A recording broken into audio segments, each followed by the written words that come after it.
So my name is Lena Carlson, and I'm a Senior Specialist of Communications here at Delivery Hero.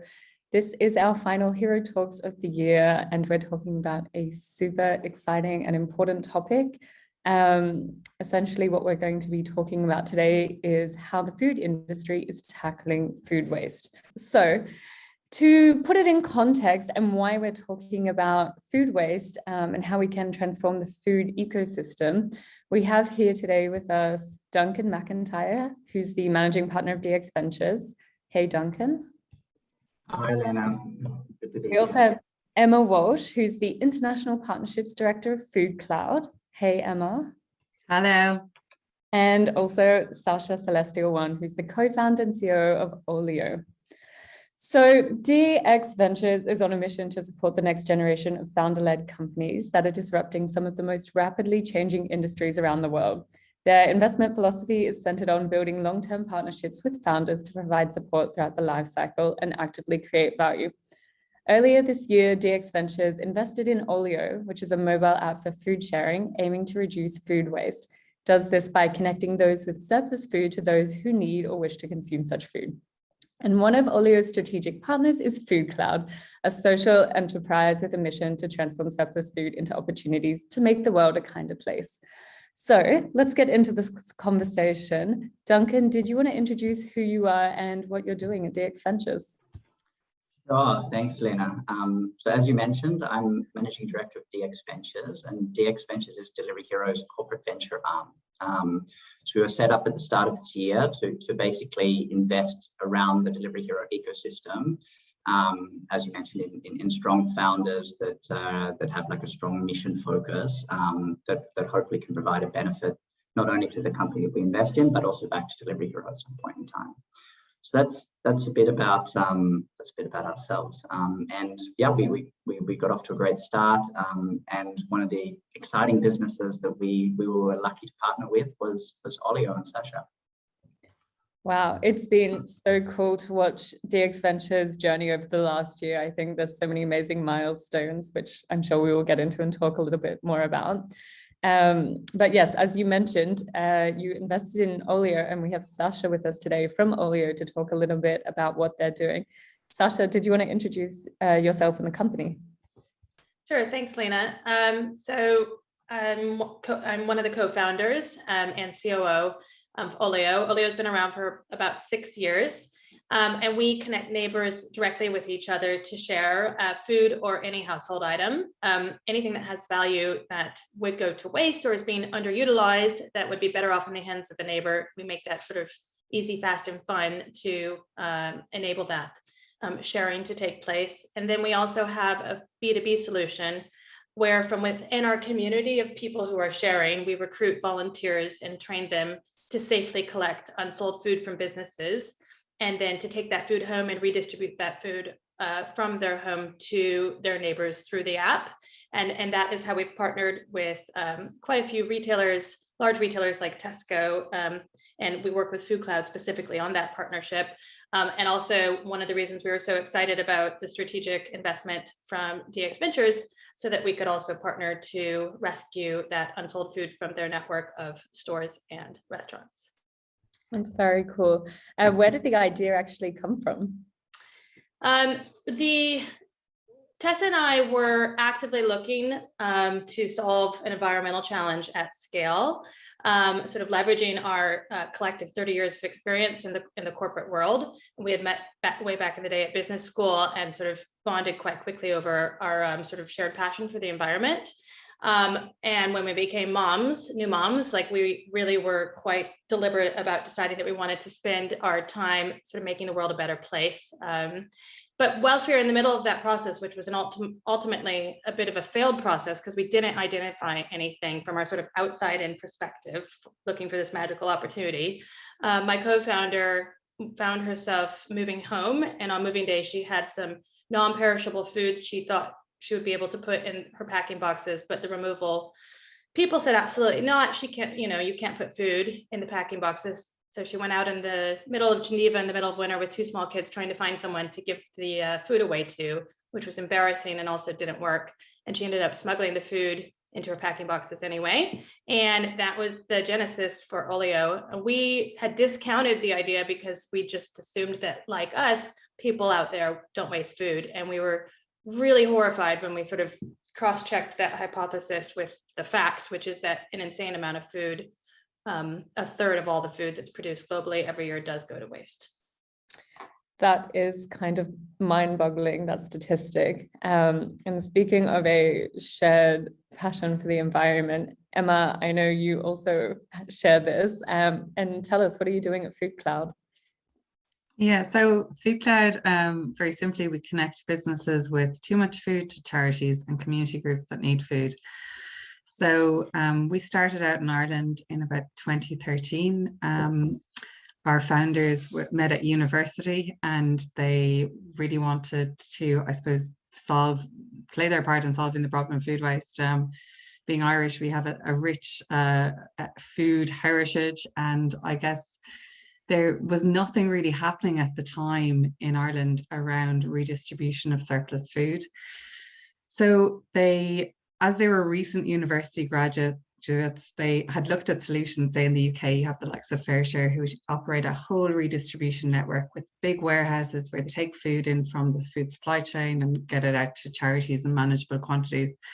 They didn't really think anybody was going to, I suppose, support them to the kind of capital infrastructure costs of setting that system up. So they looked at technology.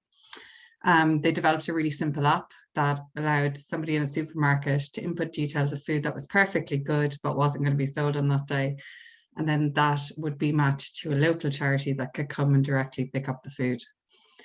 So we've gone from there, from one store in Ireland to, I suppose, our first pilot was with Tesco, and that grew then in Ireland. And I suppose over time, all of the kind of leading retailers in Ireland have come on board with us, and we've also set up that food network redistribution. So we have 3 large redistribution sites, big warehouses where we now take all the food in from from all across the food chain. In about 2015, the then CEO of Tesco, Dave Lewis, was visiting Ireland, and somebody showed him this solution, this foodcloud solution. And very quickly we were asked if we could roll it out across the UK. Now, Ireland is very small. There's actually more Tesco's in Manchester than there are in the whole of in the whole of Ireland. So we said, yes, absolutely, we can do that. But it was certainly it was kind of transformational for us. So we started working in partnership with FareShare. Then we've, I suppose, also kind of started to work very closely with Olio as part of that kind of massive Tesco rollout. And I suppose every year we're incrementally reducing the amount of food that's wasted in their stores. My role at the moment is really focusing on seeing if we can replicate our experience in the UK, where we've shared foodcloud's technology internationally and bringing it into new markets. And I suppose we're just completing rollouts now in Slovakia and the Czech Republic. And we've launched a new tech platform this year, and we're looking at how we can, I suppose, have that positive transformational change in food redistribution globally and share the solutions that we've kind of developed in the Ireland and the UK with kind of other food banks and other retailers in more countries. That's so lovely to hear. And I think we will dive into that a little bit more today about sharing these solutions. Maybe just to provide a bit of context, because the topic that we really wanted to dive into today is about tackling the issue of food waste. Emma, I'd be curious to know, why do you think food waste is such an issue? What are the challenges around this topic?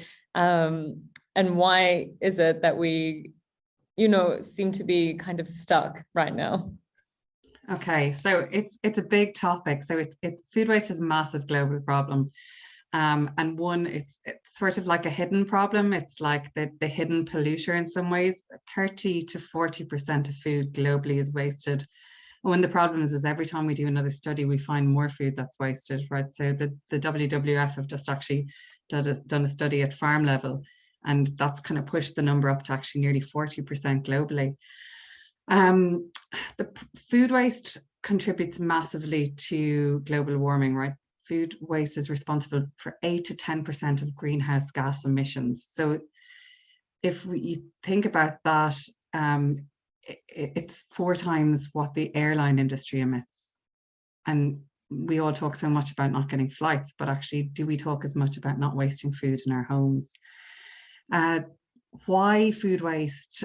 You know, what's the link there? Well, when food rots, it produces methane, and methane is 30 times as warming as carbon. So this food that's rotting, you know, that we're not eating, is heating up the earth, and that ultimately impacts on our ability to feed ourselves for the future. Because when you think about the extreme weather events that we're going to get, the land loss, the huge challenges with food production as a result of the changing climate and global warming. And we also have a growing population, so we have to feed way more people by 2050. So we really need to stop wasting food. We need to start eating the food that we do produce, so that we can, I suppose, reduce global warming, and then also be able to feed ourselves for the future ultimately. Most food is wasted in the home. So I guess in some ways it's a big challenge, Lena, because we've sort of lost the value of food. We don't really think about food as something that's precious and needs to be valued. And, you know, I suppose some of our skills around food have gotten lost as well. So that's a big challenge. Food can be very cheap now, and people don't always kind of value it or think about, you know, what they can do to extend the life of it. So there's lots you can do in the home. I guess why it's so complex from a food systems perspective is that food waste arises in different ways at all of the different stages of the food chain. So for example, at a farm level, food that's not harvested, food can remain in fields for a variety of reasons. The price of the crop kind of changed. There can be an overproduction because you've got better weather than you anticipated. So that's at farm levels. Food waste at retail is really, really different. If there's really good weather, buying patterns will change compared to if, you know, it's a rainy weekend in May. And I guess we need so many solutions all across the food supply chain to be able to tackle this problem. And I suppose that's what kind of, retains it as a problem that hasn't actually really been solved, and is something that I suppose is quite complex and needs a lot of people thinking about and focusing on to address it properly. Wow, thanks for providing that context. I think what's clear is that this is such a complex issue, and it's touching kind of all aspects of the food chain, which I think it's also interesting why we're talking about that today with everyone here. Okay, let's take a step back and start with DX Ventures, Duncan. So I think since you guys have been around for the last year, what has been clear is this kind of shift towards sustainable investment. Why is that the case, and how did the partnership with Olio arise for you guys? Yeah, so that's definitely a focus of us. I think, you know, given Delivery Hero has such a large global impact, we definitely have a strong desire to do good within our ecosystem. And so we do spend a lot of our time understanding shifts in consumer behavior and how different markets are evolving, and how we can actually provide some kind of benefit to make a much more sustainable, I guess, global footprint. And, you know, Olio was kind of fit right into that bucket, right? So, you know, we also look at, like, how do we provide value to restaurants and merchants across our platform? And, you know, Olio had been in a sector that we've been looking at for a number of years, right? So food wastage is something that we've probably been the last 5 years looking at, like, how this is a massive problem, as we heard from Emma. How can we actually, you know, participate this and provide some kind of solution, or figure out some way of providing a benefit to our restaurants and our merchants. And actually, you know, as we investigated this kind of sector and area, we've found that it's really tricky, right? Because you have to have, operationally it's quite complicated. You have to have people that go into the restaurants and supermarkets, and they need to figure out, okay, this is food wastage, and how do the staff in the restaurants and supermarkets actually know to give it to these people? And, you know, often a lot of models actually have some kind of transactional exchange happening for a certain kind of fee. And So it was a problem that had existed for a while. It was very operationally complex. A lot of players that had looked at it were, I guess, had struggled a little bit around those kind of operational complexities.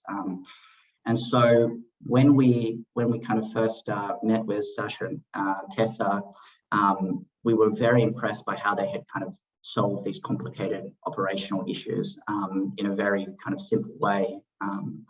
And so that was something that got us really excited. Kind of DX Ventures, also our philosophy is really to kind of invest in very strong founders, and definitely what Sasha and Tessa had built was very exciting, right? So we saw a lot of the customer engagement metrics on Olio were incredibly impressive. So the consumer, and a lot of it had been done with very little kind of marketing or effort focused around kind of bringing consumers to the platform. Yet you had these consumers that were using the app for an incredibly long period of time, and you had this massive viral effect that was going on.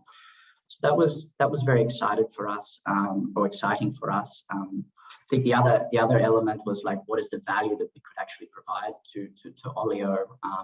And we'd seen across their platform, they actually were able to launch in a number of different countries. So they quite quickly internationalized their business in the last couple of years, and it was without any effort. So they didn't have people on the ground, which was very important for Delivery Hero early on, as we had to have like local people that were really understanding kind of local markets. And Sasha and Tessa were able to do this all based out of kind of the UK, and had this incredible viral effect going on in all these international markets.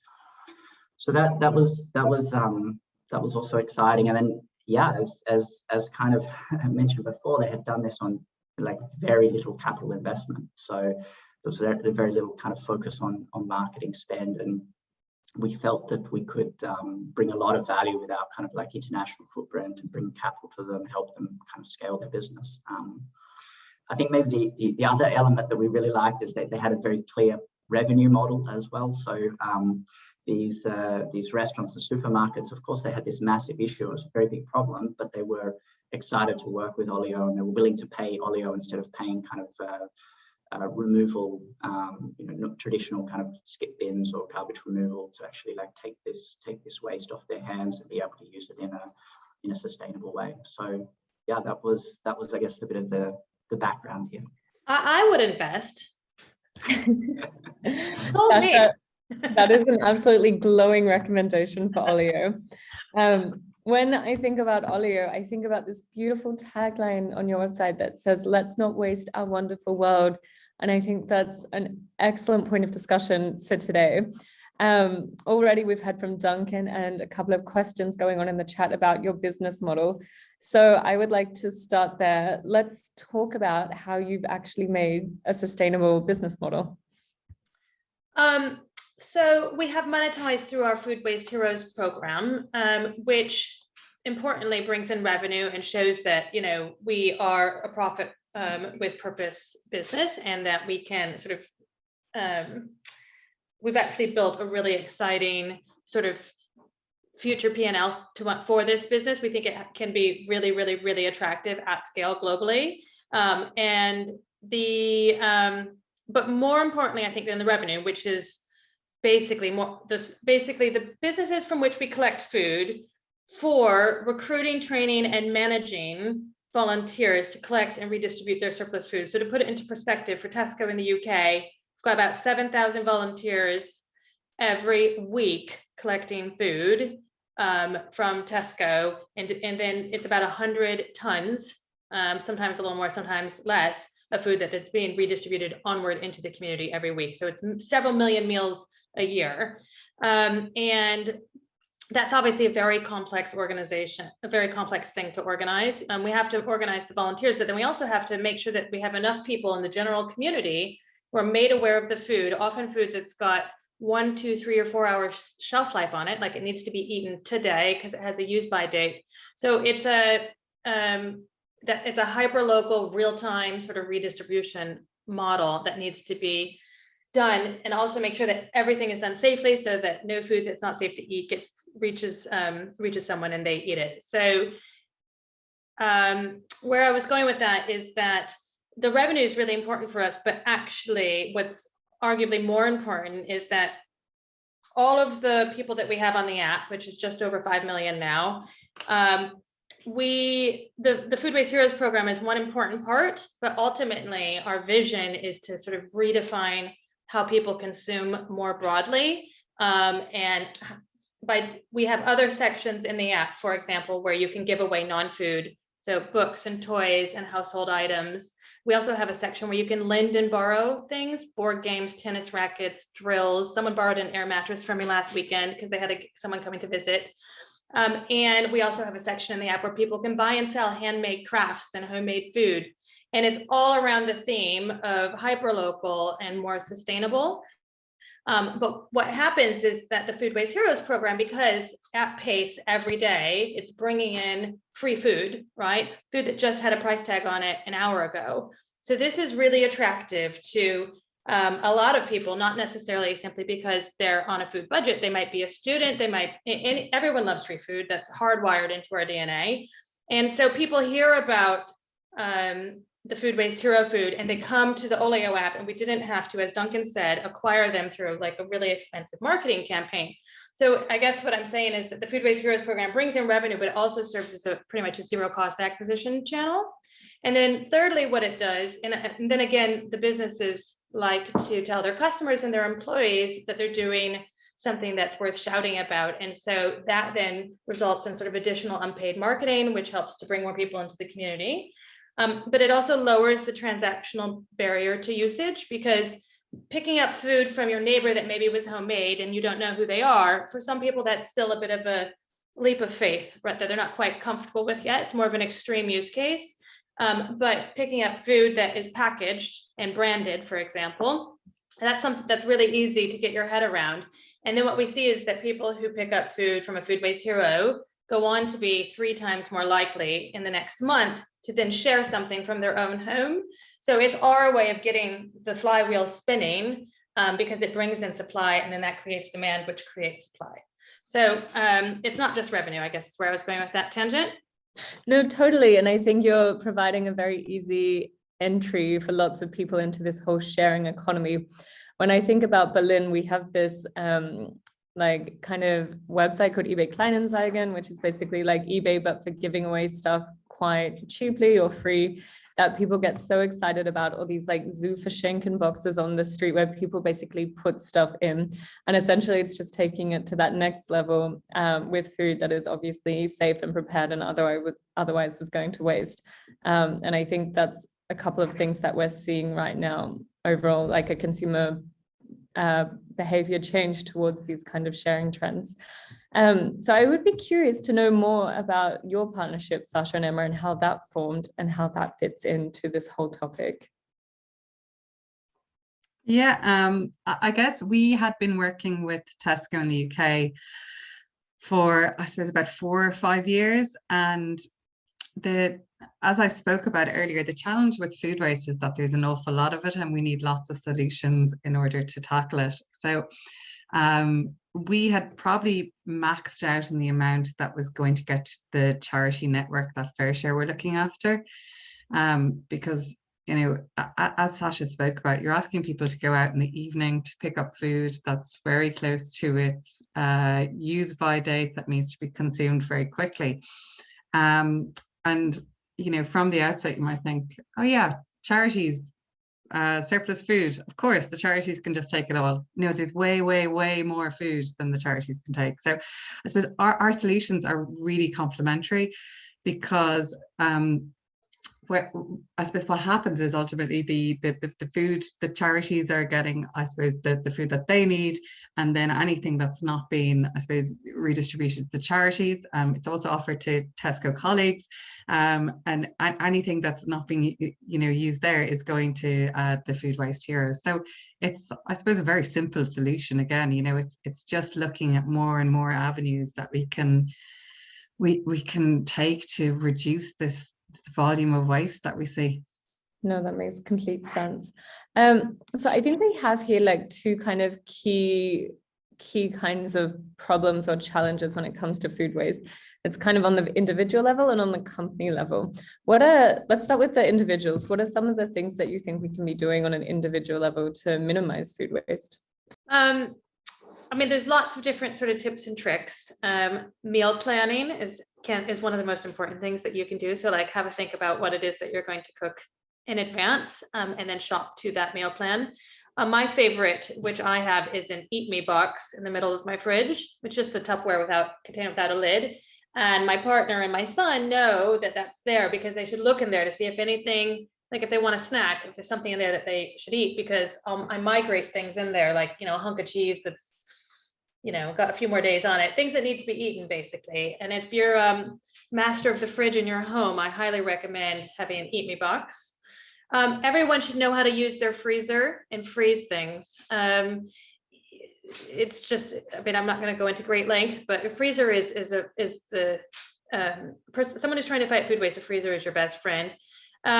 Juicer, if you have a juicer that can help, a smoothie maker, if you know how to make soups, like you basically just need to get creative. I think mostly it's about having an awareness of your inventory. Like if you don't know that something's in your fridge and then you forget about it, and then 3 days later it's like moldy spinach or slimy spinach, well, it's not like where anyone's expecting you to either eat that, prepare that, save that, freeze that, or give it away. But if you know that that spinach is in your fridge and you can do the mental math to think, all right, it's only got another day left on it. I'm going out tonight. I'm not going to have it for breakfast. If I don't do anything with this spinach, it's going to be slime tomorrow. And then having the sort of foresight to think about what you want to do at that point in time, whether it's eat it, give it away, freeze it, etc. Yeah, I think you need to get like inventive with your cooking, become a zero waste master chef. I mean, there's so much that you can do. Just, you don't need to follow a recipe every time. I try and empty my fridge once a week. Most people have never seen what their fridge looks like when it's empty. There's the great thing about food waste is that it's a problem with lots of delicious solutions, and we just need to sort of eat our way out of it as well.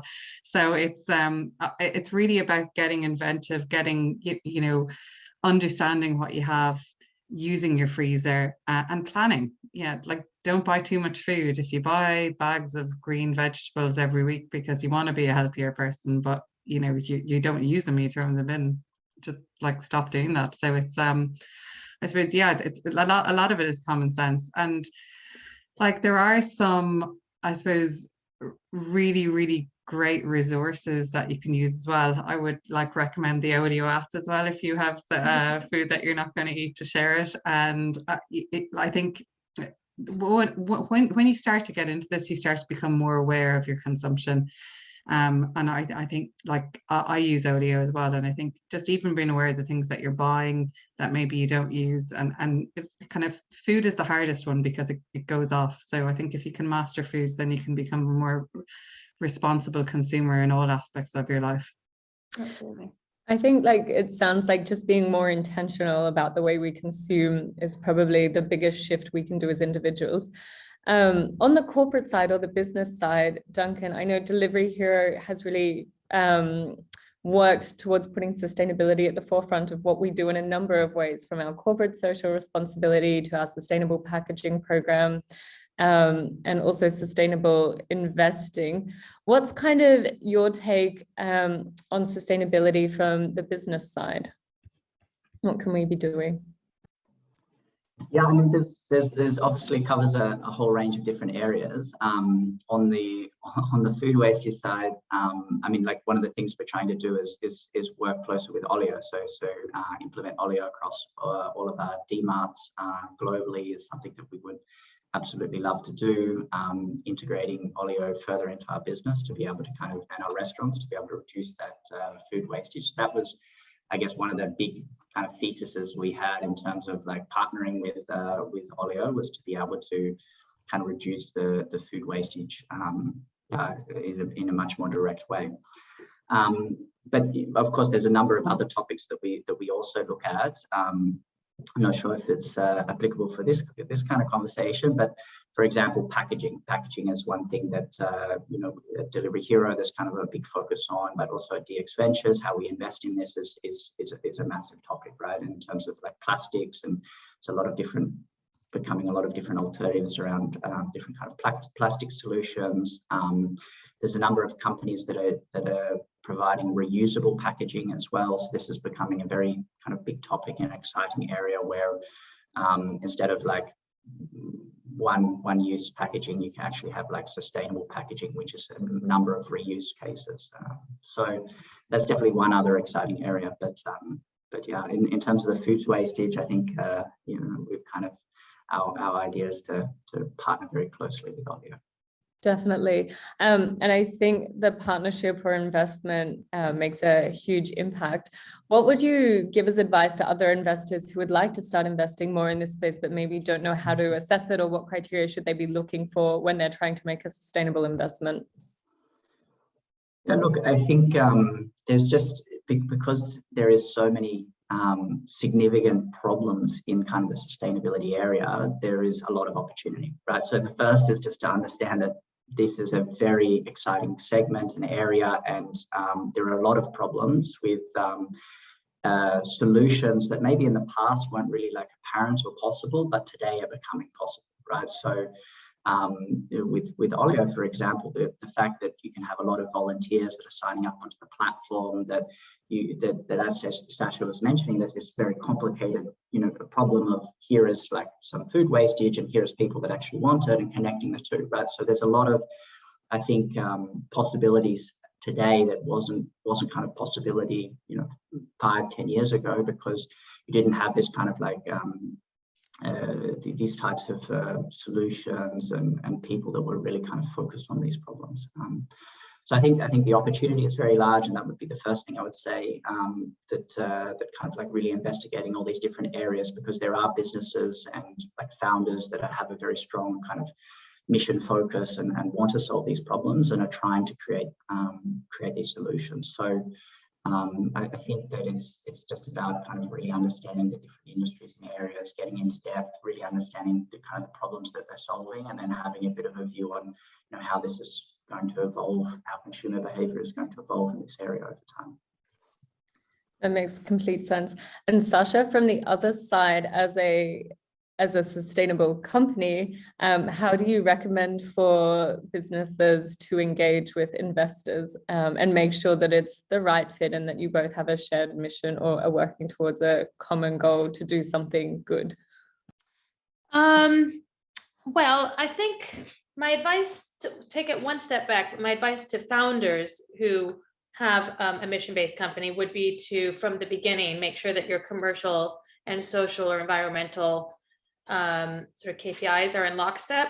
So for us, we're a network-based business. By definition, the more supply, i.e. food or non-food, that doesn't go to waste, that comes into the ecosystem, sort of the more valuable the ecosystem becomes. So all our investors, whether they're impact or commercially sort of that's their primary orientation, we all want to see Olio grow and get really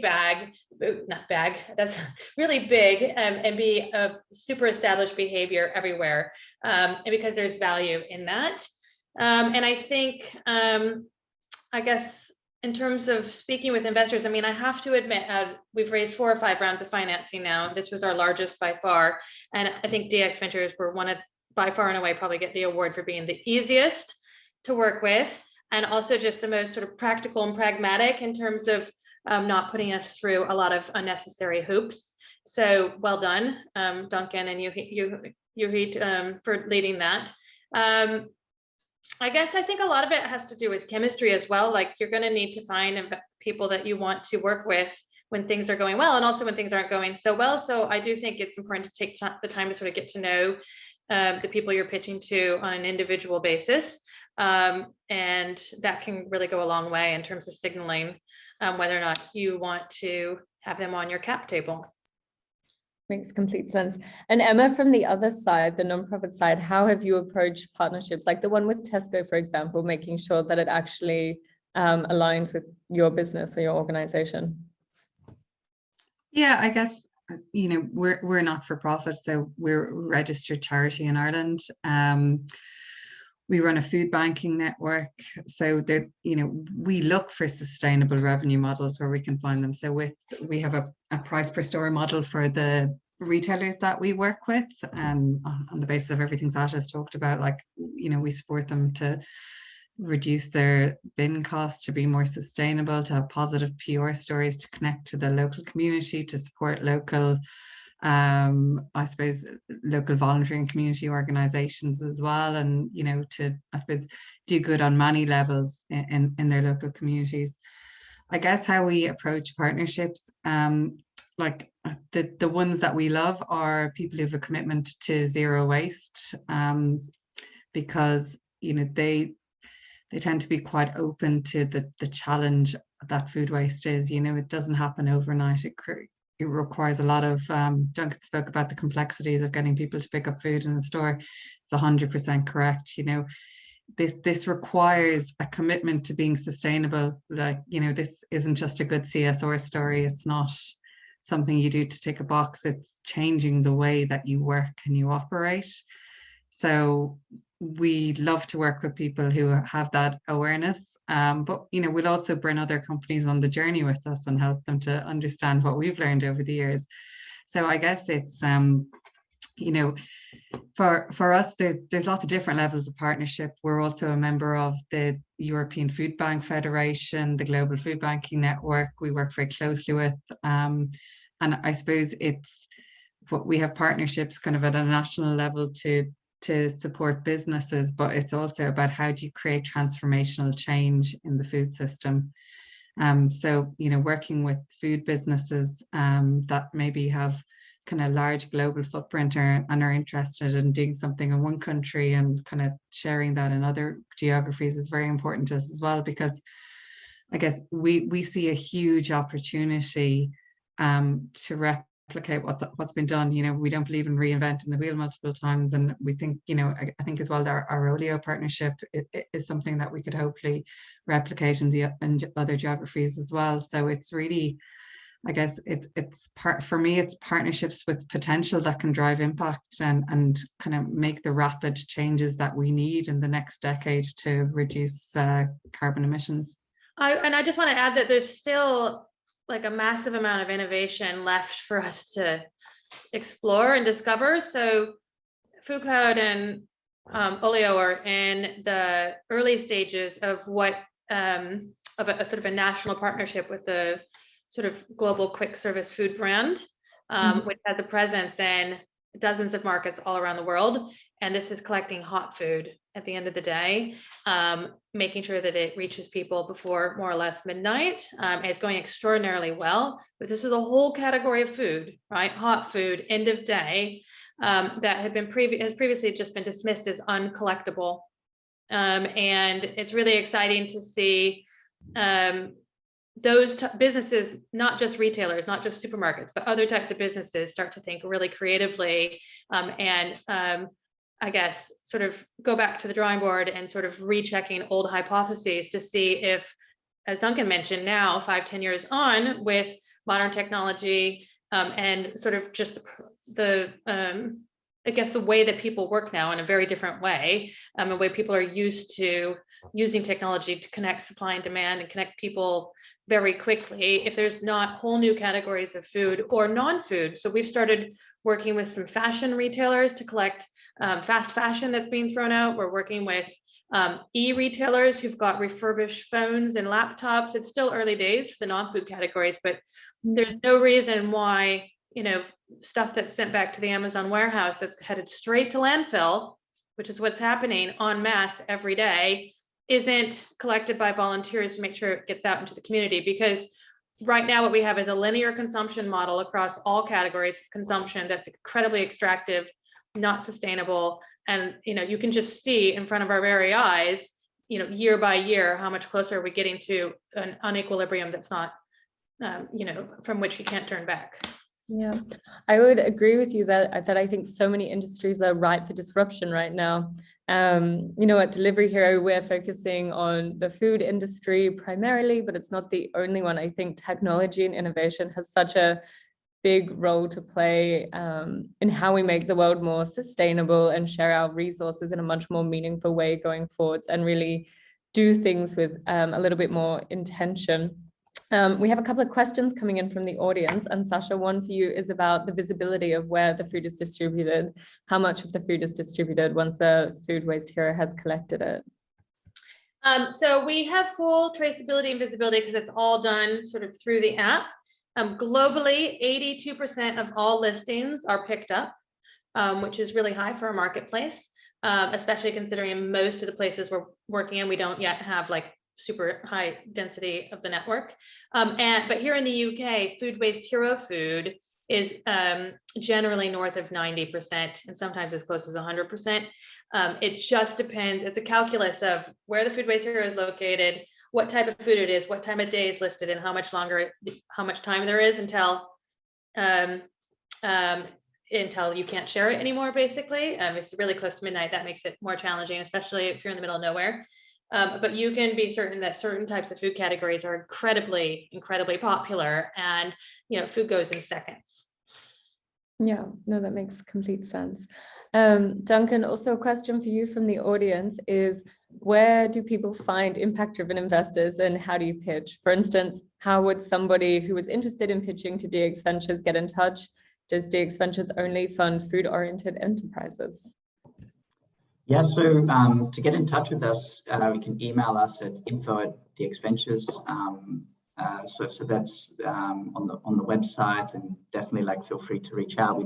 It's not just food. We kind of, as mentioned, we invest in kind of packaging and a whole range of different sustainability areas. So anything that potentially could support our ecosystem, right? So allow our restaurants, our merchants, or supermarkets to, be more sustainable, whether it's a rider base.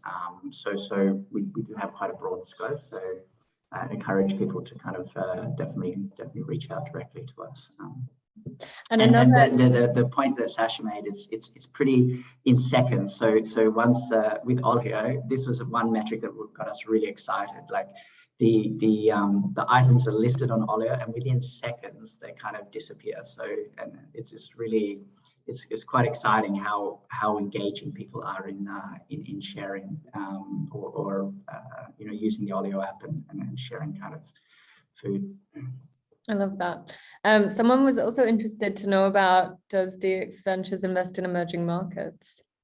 Yeah, so we invest. So we're probably one of the kind of more active in the emerging market areas. We follow the Delivery Hero footprints. Delivery Heroes in 50 markets, and we have big presences in the MENA region, in Southeast Asia, in Latin America. And so we actually spend a lot of time and effort kind of focusing on those regions, working with our local teams on the ground to kind of identify and potential partnerships with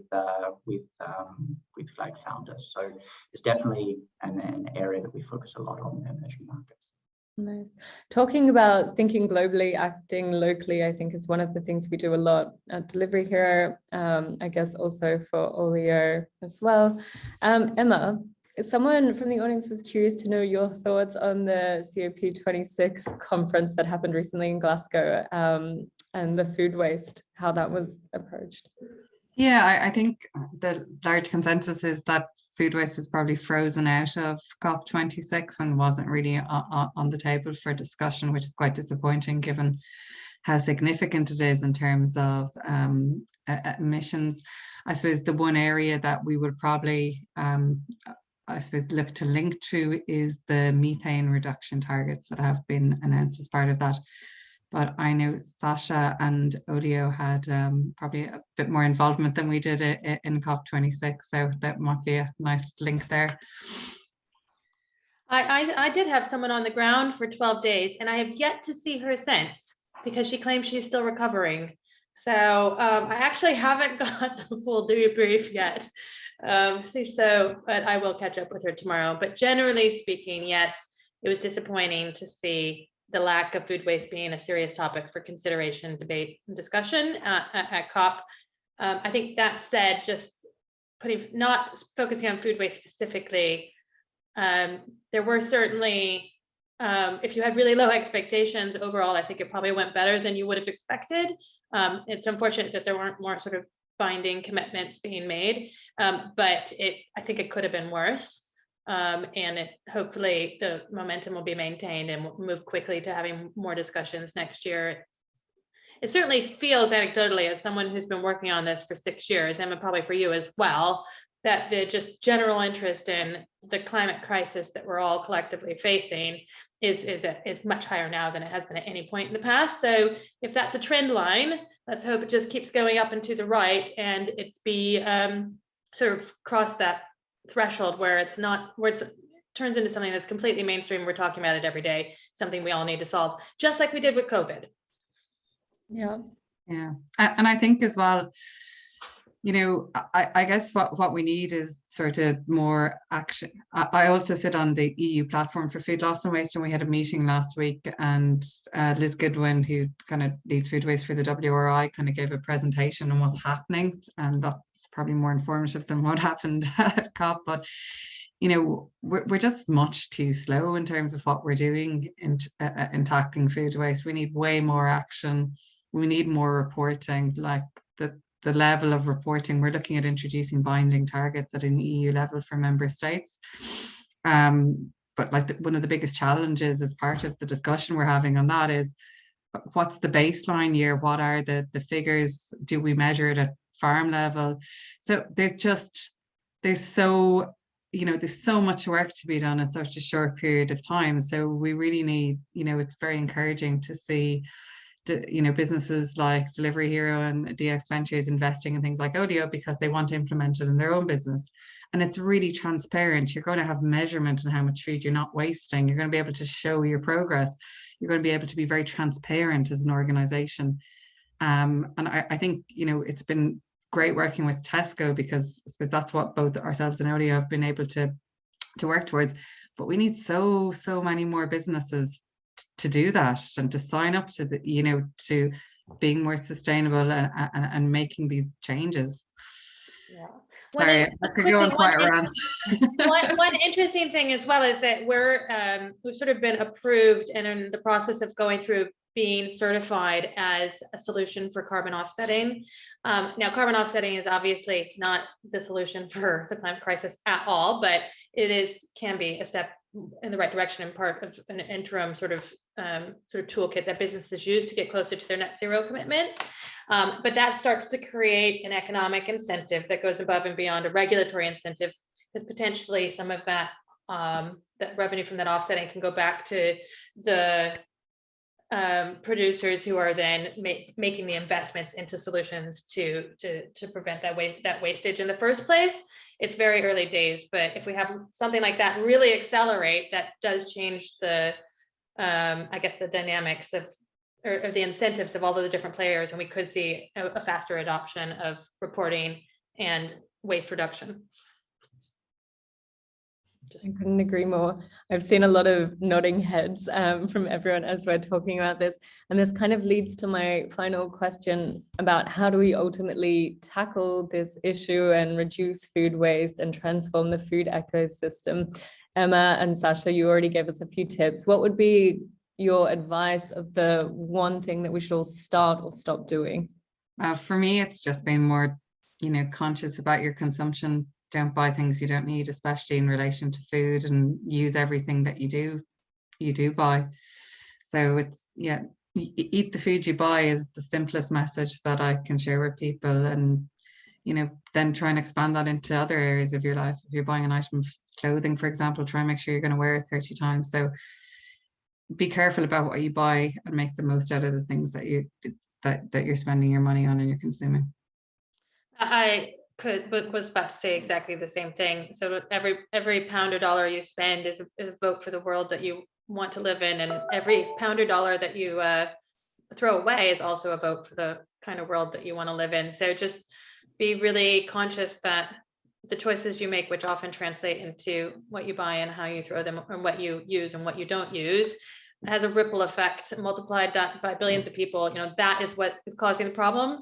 Right? It's billions and billions and billions, trillions of small thoughtless action that collectively at scale are getting us into a really horrific sort of, environmental catastrophe, but we often say that, billions of small, thoughtful actions can help us to claw our way out of it. So don't underestimate the importance of every decision you make.